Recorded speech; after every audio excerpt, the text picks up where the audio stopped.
చిల్లర పనులకు రాలేదు, నాకు ఉన్నతమైన ఆలోచనలున్నాయి. రాధాకృష్ణ తస్మత్ జాగ్రత్త.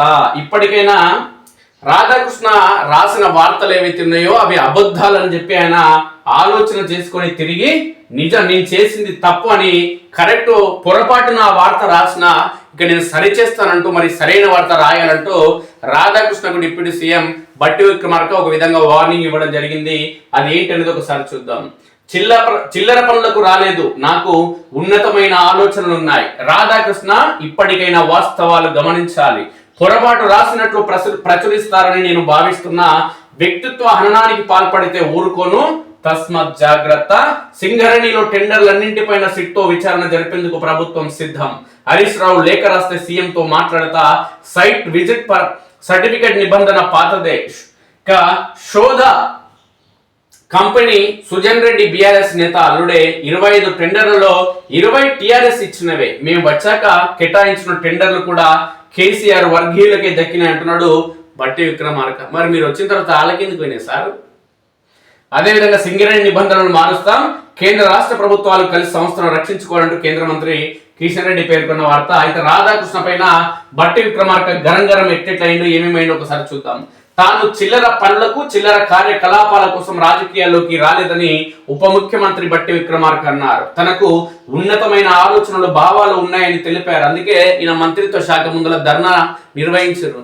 ఏది కాంట్రాక్టర్లు కమిషన్ ఇవ్వకుంటే బిల్లులు మంజూరు చేస్తారని చెప్పి తెలంగాణ రాష్ట్ర ప్రభుత్వం అధికారంలోకి వచ్చిన తర్వాత నెలలు గడవక ముందుకే బట్టి విక్రమార్క ఆఫీస్ ముందరికి వెళ్ళి ధర్నా చేసిన కాంట్రాక్టర్ తెలంగాణ రాష్ట్ర వ్యాప్తంగా ఉన్నారు. అది పనితనం. అయితే ఈయన ఏం మాట్లాడుతుందంటే తనకు ఉన్నతమైన ఆలోచనలు భావాలు ఉన్నాయని తెలిపారు. తనది సుదీర్ఘ ప్రయాణం అని ఒక్క రోజులో రాలేదని ఎన్నో ఒత్తిళ్లకు తట్టుకొని ఇక్కడి దాకా వచ్చానని చెప్పారు. ఆంధ్రజ్యోతి ఎండి రాధాకృష్ణ ఇప్పటికైనా వాస్తవాలు గమనించాలని, ఆయన రాసింది పొరపాటు అని పేర్కొంటూ వాస్తవాలను ప్రచురిస్తారని ఆశిస్తున్నారని పేర్కొన్నారు. శనివారం మహాత్మా జ్యోతిబా పూలే ప్రజాభవన్లోని జనహిత సమావేశ మందిరంలో మంత్రి జూపల్లి కృష్ణారావుతో కలిసి బట్టి విక్రమార్క విలేకరుల సమావేశంలో మాట్లాడారు. బట్టి విక్రమార్క బెదిరిస్తే రాధాకృష్ణ బెదిరుకుంటాడు.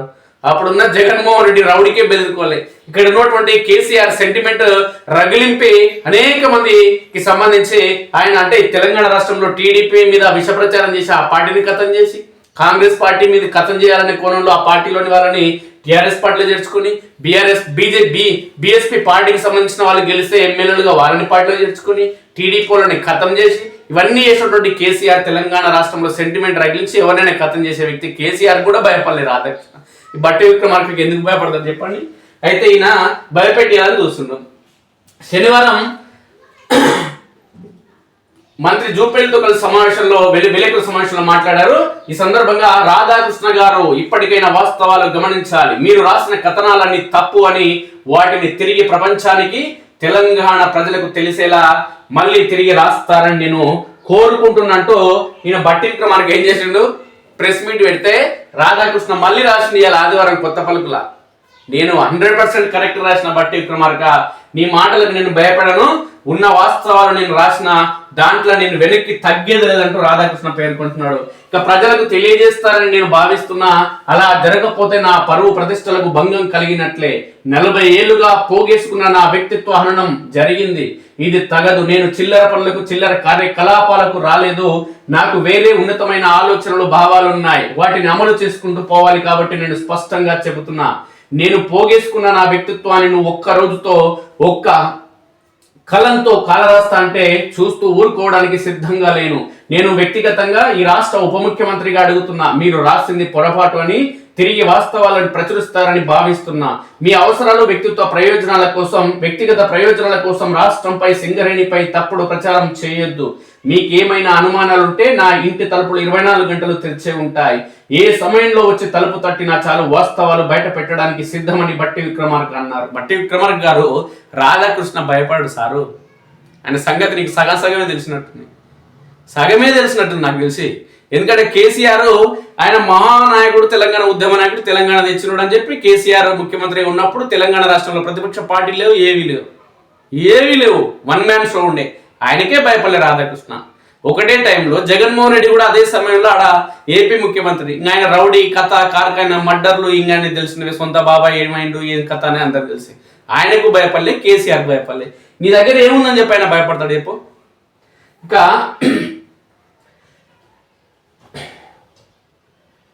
తప్పుడు ప్రచారంతో రాష్ట్రంపై నిందలు మోపుతున్నారని, ఊహాగానాలతో కూడిన కథనాలు అల్లుకుంటూ రోజుకో కథనం వండి వారుస్తున్నారని ఆరోపించారు. సింగరేణి ఆస్తులను కాపాడే వ్యక్తిగా ఈ కథనాలు ఏ రాబందులు, గద్దలు, ఏ దోపిడీదారుల ప్రయోజనాల కోసం రాస్తున్నారని ఆయన ప్రశ్నిస్తున్నారని పేర్కొన్నారు. ఎవరి ప్రయోజనాల కోసమో తెలియదు. పెట్టుబడులు, కట్టుకథల విషపు రాధాకృష్ణ తొలి పలుకుతో లేపిన తెరతో ఈ కథనాలు వస్తున్నాయి. తొలి పలుకుల రాతల వెనుక ఎవరి ప్రయోజనాలు దాగి ఉన్నాయో తెలియదు. తెలిసిన కొద్ది మంది వ్యక్తులకు నైని కొత్త బ్లాకును కట్టబెట్టడానికి సైట్ విజిట్ నిబంధన పెట్టి ఎవరో వారికి సంబంధించిన వ్యక్తులకు కట్టబెట్టాలనే ఊహాగానాలతో కథనాలు రాశారు. సింగరేణిని దోచిపెట్టడానికి ప్రయత్నం జరుగుతుందని రాశారు. వారు రాయగానే ఇంకో ఆయన హరీష్ రావు లేఖ రాశారు. ఇంకో ఆయన కిషన్ రెడ్డి అక్కడి నుంచి వచ్చారు. అసలు ఏంటి మీ ముగ్గురి మధ్య సంబంధం అంటే ఏముంటది? ఒక విషయం గురించి, ప్రజల గురించి మాట్లాడితే, ఒక సందర్భం వచ్చినప్పుడు ప్రశ్న ఎత్తితే, అంటే ప్రశ్న లేవనెత్తితే ప్రతిపక్ష పార్టీలుగా ఈ వేరే వేరే పార్టీలకు సంబంధించిన వ్యక్తులకు మీకేం సంబంధం అంటున్నాడు ఈయన. సంబంధం ఏముందండి? అందరు తెలంగాణ తల్లులు కన్నా బిడ్డలే. ఏముంటుంది అక్కడ చెప్పు? కిషన్ రెడ్డి తెలంగాణ తల్లి బిడ్డనే, తెలంగాణ ప్రాంతానికి సంబంధించిన ఒక తల్లి కన్నా బిడ్డ. హరీష్ రావు ఈ ప్రాంతానికి సంబంధించిన ఒక తల్లి కన్నా బిడ్డ. మీరు కూడా ఈ ప్రాంతానికి సంబంధించిన ఒక తల్లి కన్నా బిడ్డ. ఏముంటుంది ఆడ? రాధాకృష్ణ కూడా తెలంగాణ తల్లి, ఒక తెలంగాణ తల్లి కన్న బిడ్డని. ఆయన కూడా అందరు ఈ ప్రాంతానికి సంబంధించిన వ్యక్తులే. కాబట్టి ఏమైనా మిస్టేక్ జరిగినప్పుడు అందరు కలిసి అడుగుతారండి. మీరు ప్రభుత్వంలో ఉన్నారు కాబట్టి ప్రతిపక్షంలో అడగాల్సిన బాధ్యత వాళ్ళకుంది. పత్రికలు కూడా ప్రతిపక్ష పాత్ర ప్రతిసారి పోషించాల్సిన అవసరం ఖచ్చితంగా ఉంటుంది. కాబట్టి రాధాకృష్ణ ప్రశ్నించుండు, దాంట్లో తప్పే ఉంది. సారు మీ ముగ్గురి మధ్య ఏం సంబంధం అంటున్నాడు నేను. బిగ్గరైంది నాకు సార్కు. నువ్వు ఊహించినంత రాసుకున్నావో పర్వాలేదు. వాస్తవానికి ఈ టెండర్లు, ఈ వ్యవహారాలు, రోజువారీ కార్యక్రమాలు ఏ ఒక్క నిర్ణయం కూడా సంబంధిత మంత్రి వద్దకు రాదు. ఒక్క ఫైల్ కూడా రాదు. సింగరేణి పాలక మండలి బోర్డు 105 ఏళ్లుగా ఏర్పడిన అటానమస్ సంస్థ. నిర్ణయాలని ఆ సంస్థ తీసుకుంటుంది. విషయ పరిజ్ఞానం, ఇంకిత జ్ఞానం ఉన్నవారెవరు ఇది రాయరు. వారం రోజుల్లో రాసింది పొరపాటు అని మార్చుకుంటారని అనుకుంటున్నట్టు బట్టి విక్రమార్క అన్నారు. వారం రోజులు కాదు సార్, ఇట్లాంటి 190 వారాలు వచ్చిన రాధాకృష్ణ ఈ విషయంలో మారడు. అన్ని టెండర్ల పైన విచారణకు సిద్ధం. నైని బ్లాక్ టెండర్లపై మాత్రమే కాకుండా సింగరేణిలో 2014 నుంచి ఇప్పటి వరకు జరిగిన అన్ని రకాల టెండర్ల పైన విచారణ జరిపించడానికి ప్రభుత్వం సిద్ధంగా ఉందని డిప్యూటీ సీఎం బట్టి విక్రమార్క ప్రకటించారు. ఓ రాష్ట్ర ముఖ్యమంత్రి విదేశీ పర్యటనలో ఉన్నారని హరీష్ రావు లేఖ రాస్తే సీఎం తిరిగి రాగానే తాను స్వయంగా ఆయనతో మాట్లాడి విచారణకు ఆదేశించాలని చూస్తారని తెలిపారు. హరీష్ రావు అంట 2014 నుంచి, అంటే వాళ్ళు అధికారంలో ఉన్నప్పటి నుంచి విచారణ జరిపించాలని లేఖ రాయాలంట. ఆయన లేఖ రాయడు హరీష్ రావు. ఎందుకు అంటే వాళ్ళ తప్పులు ఏమంటే బయట పడతాయి కాబట్టి ఆయన లేఖ రాయడు. ఈయన లేఖ రాయలేదు కాబట్టి ఈయన బట్టి విక్రమార్క ఏం చేస్తాడు? విచారణ చేయడు. అంటే అంత తోడు దొంగల మాదిరి తయారయ్యారు అనమాట. అందుకే రాధాకృష్ణ రాసింది వాస్తవమే అనేది ఇక్కడనే అర్థమవుతుంది. ఆయన లేఖ రాస్తే ఈయనంటే విచారణ చేస్తారంట. ఈయన విచారణ చేయాలంటే ఆయన లేఖ రాయాలంట. అంటే ఆయన లేఖ రాయడు 2014 నుంచి విచారణ చేయాలని. ఎందుకంటే ఆయన చేసిన దొంగ పనులు దొరికిపోతాయి కాబట్టి. ఇవాళ ఈ కాంగ్రెస్ లో చేసిన దొంగ పనులు బయట పడకూడదంటే ప్రతిపక్షం మీద వేయాలి. ఇద్దరు తోడు దొంగలు కాబట్టి ఈ అంశం పైన విచారణ ఉండదు. రాధాకృష్ణ రాసింది నిజము.